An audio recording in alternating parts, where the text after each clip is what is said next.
Mesdames et messieurs, dans cette vidéo, nous allons voir comment factoriser une expression littérale en utilisant la technique des facteurs communs. C'est parti. Nous avons trois exemples à travers lesquels tu vas absolument maîtriser cette technique. Alors, factorisons, on va répondre par factorisons. La première expression, on a P de x égale x facteur de x moins 2 plus 4x moins 8. Avant tout, on doit d'abord factoriser l'expression 4x moins 8. Alors ici, quand on a 4x moins 8, le 4x, je peux dire que c'est 4 fois x.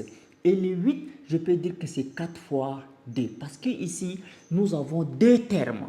Ça, c'est le 4x, c'est un terme à part. Et le 8 aussi, c'est un terme à part. Pour factoriser, on doit voir qu'est-ce qui se ressemble dans tous les deux termes. Ce qui se ressemble ici, il y a 4 là et il y a 4 là. Donc, je prends 4 et j'ouvre les parenthèses. Les 4 que j'ai tracés ici et les 4 que j'ai tracés ici, je les laisse tomber. Alors, quand je les laisse tomber, qu'est-ce qui reste ici? Il reste x et il reste ici 2, c'est-à-dire x moins 2. Donc, c'est 4 facteurs de x moins 2. Quand vous développez 4 fois x, ça fait 4x. 4 fois 2, ça fait 8. Donc, à la place de 4x moins 8 là, je vais remplacer par 4 facteurs de x moins 2. Si tu es là jusqu'ici, n'oublie pas de liker la vidéo et de t'abonner. Alors, qu'est-ce que je fais? Je vais dire P de x égale x facteur de x moins 2 et le 4x, je vais dire plus 4 fois x moins 4 fois 2. Et là, je vais dire P de x égale x facteur de x moins 2 plus, maintenant ici 4, 4, je mets 4 en facteur et ici ça reste x et ici ça reste 2. C'est pas fini. Maintenant nous avons deux termes. X facteur de x moins 2. Le tout que vous voyez ici là, c'est un terme à part. Vous n'allez pas me dire que c'est deux termes parce qu'il y a x dehors. Non, le x là est directement collé avec la parenthèse.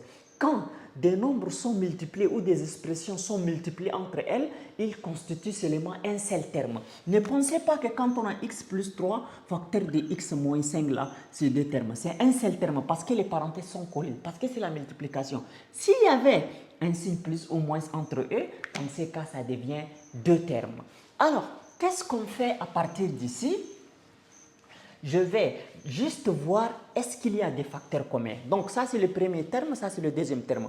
Dans le premier terme et dans le deuxième terme, on voit ici x moins 2, ici aussi on voit x moins 2. Donc c'est-à-dire le facteur commun aux deux termes c'est x moins 2, x moins 2. Donc je vais dire p de x égale, et là je prends le x moins 2 en facteur parce que c'est lui qui est le facteur commun. Et j'ouvre la parenthèse. Ce que j'ai souligné ici et ici là, je laisse tomber. Je prends cet élément ici, x, et ici qu'est-ce que je prends? Je prends 4.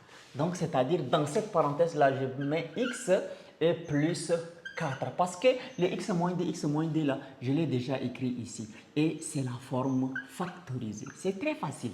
Maintenant passons à la deuxième expression. La deuxième expression, nous avons q de x.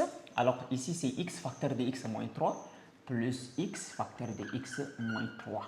Alors, q de x égale quoi? 2 facteurs de x moins 3 moins 2 facteurs de x moins 3 au carré plus x facteur de x moins 3. Alors là, on a combien de termes? Nous avons trois termes. Le premier terme, le deuxième terme et le troisième terme. Le deuxième terme, là, c'est x moins 3, le tout élevé au carré. Donc, on va avoir q de x égale 2 facteurs de x moins 3 moins 2 et x moins 3 au carré, là, ça fait x moins 3 facteur de x moins 3. Donc, c'est-à-dire ce qui est au carré, là, écrivons les deux fois d'abord.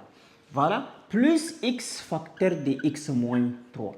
Maintenant, ici, quel est le facteur commun? Dans le premier terme, il y a x moins 3. Dans le deuxième terme, il y a x moins 3. Et dans le troisième terme, il y a x moins 3. Mais dans le deuxième terme, il y a x moins 3 deux fois. Donc, on souligne seulement un seul. Comme il y a un seul ici, un seul ici, un seul ici, on souligne seulement un seul. Donc, on va dire x moins 3, comme ça, facteur Là, lorsqu'on prend les x moins 3, ce qu'on a souligné là, on ne les prend plus encore. Il reste 2, n'est-ce pas? Il reste 2. Voilà. Maintenant, quand on prend x moins 3 ici, il reste moins 2 et ici, il reste x moins 3. Donc, le moins 2, la multiplie le x et il multiplie le moins 3. Moins 2 fois x, ça fait moins 2x. Et moins fois moins, ça fait plus. 2 fois 3, ça fait 6. Et là, il reste seulement quoi? Il reste seulement x. Donc, c'est-à-dire plus x. Donc, on va avoir x moins 3 facteur. Et ici, on a moins 2x et on a plus x. Moins 2x plus x, ça fait moins x. Plus 2 plus 6, ça fait 8. Donc, c'est-à-dire ici, on a x moins 3. Facteur de 8 moins x ou moins x plus 8, c'est la même chose. Donc, qui de x, c'est ça la forme factorisée. Donc, c'est d'une manière vraiment très simple. On a factorisé également notre deuxième terme. Maintenant, passons au troisième terme. Donc, le troisième terme, c'est x plus 2 au carré moins 5x moins 10. J'efface ici. J'efface toujours ici. Voilà. Donc, troisième terme, c'est r de x égale x plus 2 au carré moins 5x moins 10. Alors, je vais d'abord factoriser les 5x moins 10. Mais on va décomposer comme on a fait dans le premier cas. Donc, on va avoir ici, et ça aussi, on va l'éclater. Donc, j'écris x plus 2, facteur de x plus 2. Et ici, le moins 5x, ça fait moins 5 fois x. Et le moins 10x, ça fait 5 fois 2, n'est-ce pas? Moins 5 fois 2. Alors, qu'est-ce qu'on fait?